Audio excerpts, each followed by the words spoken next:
Untuk informasi lain, Majelis Hakim Tipikor Jakarta memutuskan agar sidang kasus dugaan korupsi Chromebook dengan terdakwa mantan Mendikbudristek Nadiem Makarim dilakukan menggunakan Kitab Undang-Undang Hukum Acara Pidana atau KUHP terbaru. Pasalnya perkara Nadiem baru dimulai sidang tanggal 5 Januari 2026, hari Senin kemarin, usai KUHP baru resmi diberlakukan. Dakwaan menyebut saya memperkaya diri sendiri, tetapi tidak menjelaskan apa mekanismenya saya menerima aliran dana 809M tersebut.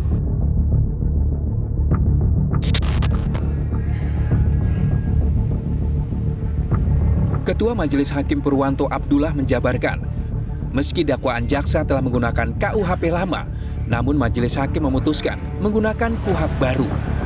Purwanto menyebut penggunaan KUHP kepada Nadiem menggunakan asas Lex Meteor atau hukum yang paling menguntungkan terdakwa. Majelis Hakim menilai penetapan KUHP baru terdakwa Nadiem tergolong kasus yang unik lantaran perkara yang telah diserahkan oleh Kejaksaan Agung ke Pengadilan Tipikor sejak 9 Desember 2025, namun sidang dakwaan baru bisa digelar 5 Januari 2025. Hal ini disebabkan Nadiem absen di persidangan sebelumnya. KUHP dan KUHP baru berlaku sejak tanggal 2 Januari 2026. Nah, uniknya dengan perkara saudara ini, saudara kan dilimpahkan pada tanggal 9 Desember. Ya, itu sebelum berlakunya KUHP dan KUHP yang baru. Kita agendakan di tanggal 16 Desember, ternyata saudara tidak bisa dihadirkan.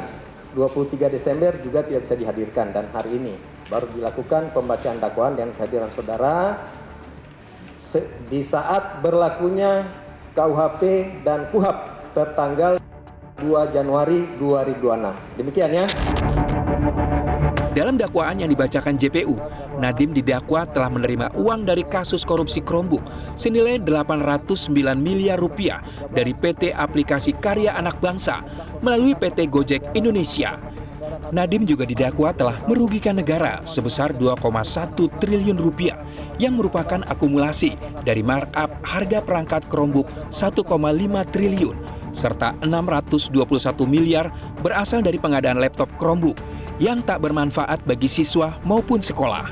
Buatan terdakwa Nadiem Anwar Makarim sama-sama dengan Ibrahim Arif alias Ibam, Mulyaksya, Sriwayuningsih, dan Juristan sebagaimana diuraikan tersebut di atas telah mengakibatkan kerugian keuangan negara sebesar 1.567.662.662.716 rupiah,74 sen.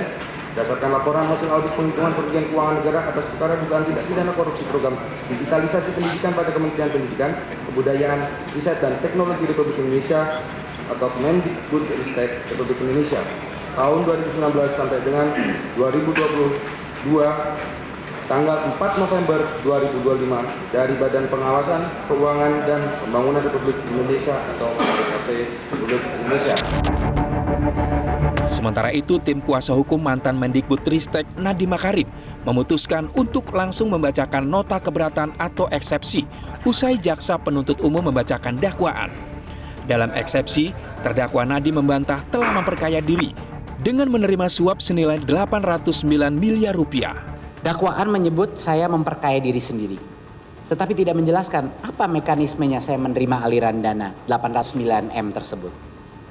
Tidak jelas apakah aliran ini ke saya, dan tidak jelas apa keuntungan yang saya dapatkan dari aliran dana ini. Yang juga saya anggap tidak cermat adalah tidak adanya penjelasan hubungan transaksi ini. Apa hubungannya transaksi ini dengan Google, dengan Chromebook maupun kementerian? Seolah-olah mempersilahkan publik menebak sendiri. Saya begitu kaget bahwa suatu transaksi korporasi yang terang benderang terdokumentasi di PT Akap bisa masuk ke dalam dakwaan, padahal tidak sepeser pun uang tersebut masuk ke kantong saya. Bahkan uang itu seutuhnya kembali ke PT Akap dalam pelunasan hutang PT GI. Ini yang tidak disebut di dalam dakwaan. Tim Liputan Metro TV. Jelajahi cara baru mendapatkan informasi. Download Metro TV Extend sekarang.